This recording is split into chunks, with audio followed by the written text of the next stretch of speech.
first time I met Pimp. Yeah. First and only time I met Pimp. Was at that show? Yeah, because my pops, he's, I was like, Pops, I want to meet him. Yeah. He was like, you sure? I was like, yeah, I'm sure. I wanted this Pimp C, you know? And, you know, I'm a snot-nosed 19-year-old kid just really breaking into the music. And I got to talk to him for a little bit before all the crazy shit happened. Yeah. And my pops was like, hey, this is my son. He wants to be an artist. He's working on his craft right now. And he's real humble with it. And I'm still humble to this day about it. And Pimp's like, all right, little nigga. Yeah, that's him. That's Pimp. Some of you will sing something for me real quick. And I forgot what it was. I ain't missed a beat. I wasn't nervous. I wasn't scared. I busted out. He was like, okay, you got something. Yeah. You got a voice on you. I tell you that, you got a voice. That's him. Yeah. But it don't stop there. Yeah. You gotta learn the business end of this shit too. Yep. That way, can't nobody run off with your shit, can't nobody take advantage of you. And you can be your own boss.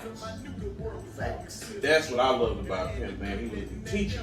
He was. And he didn't mind, because I know they always say the game is to be sold and never told, but he didn't mind giving up the game for somebody that wanted to be a student. And I'm still a student to this day. I learn something new every day. Yeah. Because you never know who's walked those steps where you want to walk. Right. So when I tell you, I felt like I was in church and I'm just sitting here just taking in my sermon. Yeah. And that's why when me and you linked up, I actually recognized you already because I remember you from that night. Yeah, yeah. And you ain't had a beard you got. Nah. And you was like, man, Royale, you know the business end of this. You've been doing da-da-da-da-da-da. Not realizing how I got my break on that was listening to my pops and listening to Pimp. Yeah. Because I wanted to learn. I don't. Everybody else, they just want to be an artist. Like, let me just get on stage. No, fuck that. Let me get on stage. Let me find out how much the vig is. Let me find out how much the gate is. What's the split between us and the bar? Like, what's the manager cut? Like, I want to know Every detail. Yeah. because if some shit go haywire, hey, I got the answer to that. A, B, C, D. Right. And to me, that is what Pimp was. He was a teacher. He was smart. He was so much smarter than people gave him credit for. Oh yeah, he was real. Just because he didn't talk like he was on Wall Street all proper and shit. No, you don't need to talk like that. Yeah. Because the smartest people, this is how you point out who the dumb motherfucker is in the room. The smartest people, they'll sit back and they'll just watch. And they'll let you out talk yourself. True. And that's how people are able to see just how much you know. And that's what Pimp, what I know is what he would do. He would sit back and he would just watch. Yeah. Okay, and then boom, and then he dropped his knowledge Yeah. on me. Now that I can always appreciate. That was definitely Pimp C, man. He's a big inspiration on why I'm still doing music to this day. Definitely. And the thing about Pimp C, man, like he showed a lot of love. And do you know, he came up to me, he asked me, he said, man, how much money y'all lost? And I gave him the ballpark figure. You know what he told me? I think Edgar Walker, Eddie Rabbit was there. Edgar on the boat. Edgar on the boat was supposed to be here, Eddie Rabbit. So Pimp told me, man, don't even worry about that. Straight up, don't even worry about that fuck shit. I'm gonna run a proposition to you. And I was like, damn, most people don't do that, but you know, the love. So the deal we came up with in the last moments, I believe this was like pretty much the last conversation, real deep conversation I had with him was, he was like, man, this is what we gonna do. We gonna go through Louisiana. Cause you know, he had a lot of love in Louisiana. It wasn't even no big thing. It was like clubs that hold maybe 800 to 1,200 people. You know what I'm saying? And he said, man, we gonna bust that door 50-50. We gonna do 7-8 clubs. You know, he gonna let me put my name on it, present or whatever. We gonna bust it 50-50. He was willing to help me get my money back. You know what I'm saying? And I was big of him. You know, he didn't have to do that, but he was willing to do it. But we never got to finish the business because of the simple fact that, you know, he passed away. But, you know, let his legacy live on. But overall, he was a good brother, you know, and we definitely got to keep his legacy alive, you know. Shout out to his children, a wife, everybody, man. But that was like some of my biggest memories with him. I knew the Lil Chad. I knew Chad Butler, who once was Pimp C. But let me tell you another story. I want to say this was his oldest boy, Lil Chad's birthday. I went to his mom's house, Mama West. That's so R.I.P. Mama West. We go to his house. He's sitting in some night. This time he lived in Atlanta. He got his black navigator, and he's sitting in the house, and he literally sitting up there in his pajamas, and he just no shades, just like a grown man, old man. He sitting in his pajamas. So I walks in the house. I said, "What up, Pimp?" He just smiled. He looked at me and said, "I ain't Pimp, I'm Chad." I'm like, "All right, Chad." I call him Chad. Chad today, all right. But then, like 10 minutes later, he get up, he go in the room, my boy's snot, he put on the black mink, he put the big chain on, the hat, the glasses, and he ready to roll. I don't know if he get ready to go back to that, I don't remember. And all of a sudden, he come out the room. I'm like, "All right, Chad, I'm hollering, because I'm going to shit and talk to him out." He say, "I ain't Chad, I'm Pimp C." So I made a joke. I say, "Fucking nigga, you like Superman then. When you get dressed like that, you Pimp C." So I call him Superman. And that was Pimp though, man. He was just an all-around good dude, man. He spoke his mind, man. And that was just Pimp. I got memories of him. And back to the night I met him. Not met him, but I seen him in a club. He gave me his number. And I told him, I wasn't never a rapper, but I had artists at the time. This was in 2001. And I asked him for a verse. And he was like, he looked at me and said, "You want a verse from him?" I said, "Yeah, man, whatever your price is, I'm going to knock the price out." He's like, "All right." So he gave me his number. Now, mind you, it's Super Bowl Sunday. It was my anniversary. So I go out on the dinner date, Super Bowl Sunday.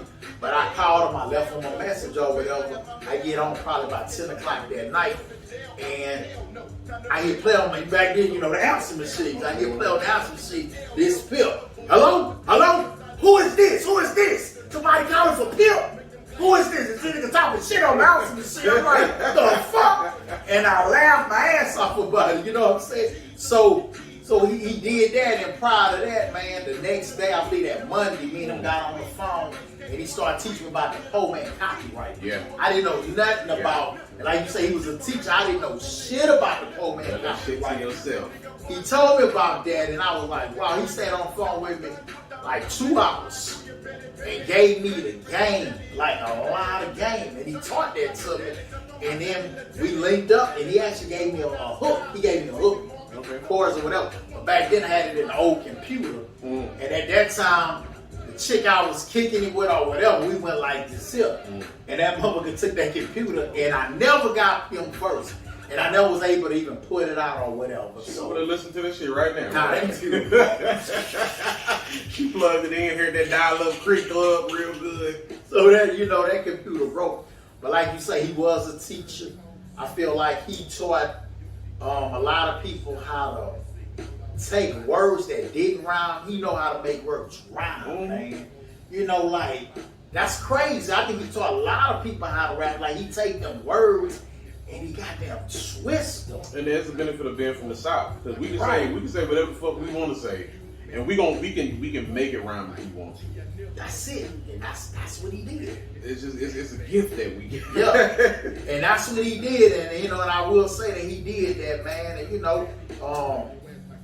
he was definitely a teacher, man. But like I said, I knew the Chad Butler, I knew the Pimp C, I knew the young Chad, And when I tell people I knew him, everybody that never got a chance to meet him, it was like, how was he? And I was like, man, he was a cool dude, cool brother.